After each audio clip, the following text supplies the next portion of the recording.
Salmo 19, versículo 1 e sequência diz: os céus manifestam a glória de Deus e o firmamento anunciam as obras das suas mãos. Veja bem que inspiração gloriosa que veio por parte do salmista, o autor deste salmo, anunciando de maneira explícita que os céus manifestam a glória de Deus e o firmamento anunciam as obras das suas mãos. Para você que não me conhece, meu nome é Jaime Viana e eu sou mais um a batalhar pela fé, como diz o capítulo 1 e o único capítulo da epístola de Judas, que era irmão do Senhor, ou ainda continua sendo irmão do Senhor. Versículo 3, que nós devemos batalhar pela fé que uma vez foi dada aos santos, tá certo? Eu quero falar aqui desse Deus, como sempre em todos os nossos monólogos, estou aqui para exaltar, para glorificar, para declarar que Ele é Deus acima dos céus, acima da terra, em todo o universo. Antes que existisse a existência, Ele já estava estabelecido o seu reino, tá certo? Então, este é o nosso Deus. E eu quero falar aqui que esse Deus, o Deus dos impossíveis, o Deus das coisas que aos homens não é condicionado, eu quero falar sobre 3 coisas que esse Deus não pode fazer. Como? Você disse os céus, sim, mas eu quero aqui declarar 3 coisas que esse Deus, criador do universo, criador da vida, criador da nossa existência e de tudo que há neste universo, por milhares e milhares de galáxias em todo o universo, até onde a minha mente possa, me capacitar a passar para você quem é esse Deus.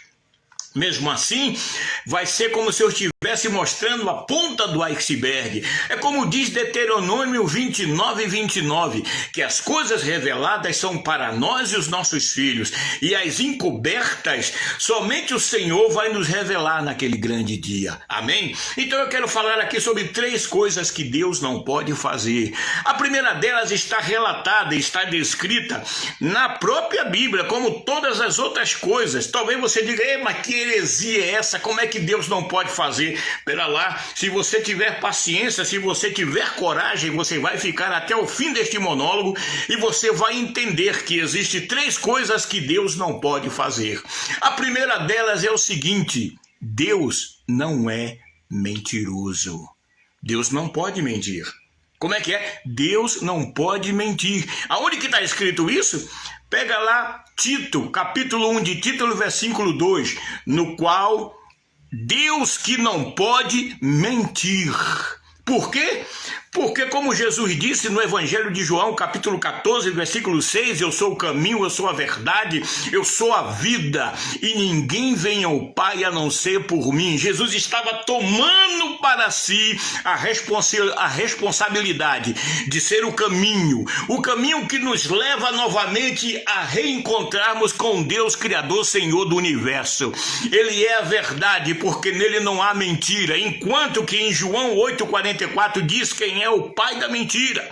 O pai da mentira está descrito lá no Evangelho de João, capítulo 8, versículo 44, que é o diabo. Quando ele fala da mentira, ele fala do que é propriamente seu, porque ele é o pai da mentira e nunca se firmou na verdade. Essa é a diferença básica. Todas as promessas de Deus, como diz 2 Coríntios, capítulo 1, versículo 20, é sim, Deus está disposto a tirar o homem do lamaçal do pecado. Deus está disposto a fazer do homem que antes era um caído se tornar uma fortaleza de Deus, para que o nome dele seja glorificado. Como diz o Evangelho de Mateus, capítulo 7, versículo 21 em sequência, que aqueles que ouvem a palavra do Senhor e as praticam é semelhante ao homem que ele funda a sua casa sobre a rocha, e a rocha inabalável, a rocha que não faz com que nada que está firmado sobre ela se desfaça, é o nosso Senhor e Salvador Jesus Cristo, a pedra angular, aquele que é poderoso para chamar os mortos e dizer: venha, porque eu te levanto nessa hora. Amém? Você que crê aí do outro lado, diga amém em nome de Jesus. Aleluia.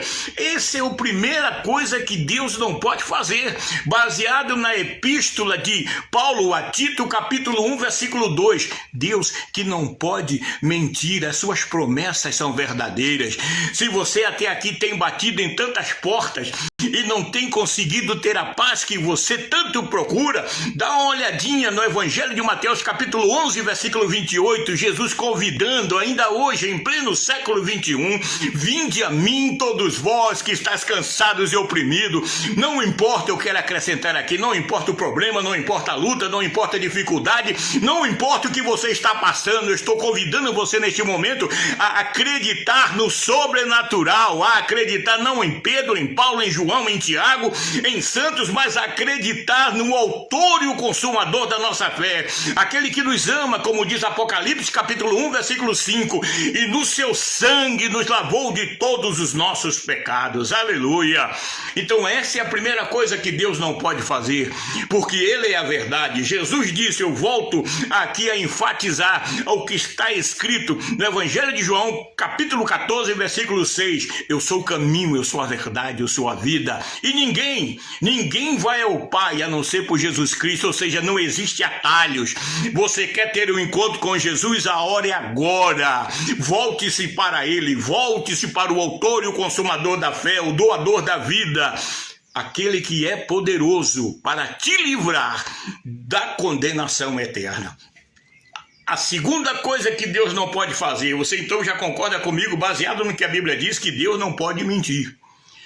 A segunda coisa que Deus não pode fazer, o que é mais que Deus não pode fazer, Jaime? Porque Ele é a essência da verdade. Deus não pode se contradizer, Deus não pode mentir, tá? A segunda coisa que Deus não pode fazer é negar o seu amor por você. A Bíblia nos diz, em 1 João, capítulo 4, versículo 8, que Deus é amor. Se Deus é amor, Ele está sempre disposto a amar o pecador. Não amar o pecado, porque o pecado é abominável diante dos olhos de Deus, mas Ele está sempre disposto a amar o pecador. Deus é amor. Evangelho de João, capítulo 13, versículo 35, vai aqui uma dica para as nossas denominações nos dias de hoje. Quando eu digo nossas, eu também me incluo. Olhe bem, o alerta de Jesus Cristo, uma palavra profética, Jesus dizendo, nisto conhecereis que sois os meus discípulos, se vos amardes uns aos outros. Não o amor eros, esse amor que se tem por aí, que tem proliferado em tantos escândalos nas igrejas, pastores com as suas noras, coisa como recentemente aconteceu, não vou aqui mencionar o nome, mas são pessoas que estão envergonhando o nome de Deus. Mas Jesus disse que é mistério, que é necessário que essas coisas aconteçam, porque aí sim é como se estivesse sacudindo, né? Preparando para a colheita, sacudindo para ver aqueles que estão realmente firmes no Senhor, na sua palavra. Aqueles que estiverem orientados na palavra vai saber que tudo isso está baseado no Evangelho de Mateus, capítulo 24, versículo 13. E por se multiplicar a iniquidade, o amor de muitos se esfriará. A segunda coisa que Deus não pode fazer é deixar de te amar. Olha, o nosso monólogo está se tornando um tanto como se fosse uma mensagem que para muitos se torna enfadonha, e eu quero fazer aqui depois a segunda parte, mas eu quero desde já deixar em observação para você que você analise, antes de você me chamar de herege, antes de você me chamar de fariseu, antes de você me chamar até mesmo de falso profeta, apesar de que eu nunca tomei isso para mim, de ser profeta, de ser conhecedor como doutor da lei, nada disso. Porque tudo isso que eu tenho procurado passar aqui, eu aprendi observando nas santas e sagradas escrituras, fazendo se cumprir na minha vida o que eu peço que você atenciosamente faça se cumprir na sua vida. 2 Timóteo capítulo 2, versículo 15.